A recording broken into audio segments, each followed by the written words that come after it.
حبیب بن حارث یو صحابي دی د الله نبی ته راغی، رسول الله صلی الله علیه وسلم ته فرمایي یا رسول الله انی رجل مقراق، زه یو سړی یم چې زیات ګناهونه رانه کیږي، مطلب بار بار ګناه کومه.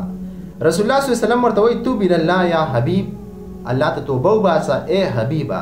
واپس رسول الله صلی الله علیه وسلم ته فرمایي یا رسول الله انی اتوب ثم اعود، زه ګناه وکم توبه وباسم بیا واپس اعاده وکم په ګناه، واپس هغه ګناه کې ملوث شم.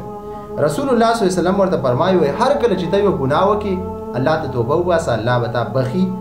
واپس دا صحابي فرمایي یا رسول الله اذا استكثر ذنوبي، وای کله چې زما ګناهونه ډیر زیات شي نو بیا مالا څه کول پکار دي، وای زه ډیر زیات ګناهونه کوم. رسول الله صلی الله علیه وسلم ورته فرمایي اب الله عز وجل اکثر من ذنوبك یا حبیب، وای دا الله بخنه ستا د ګناهونو زیاته ده.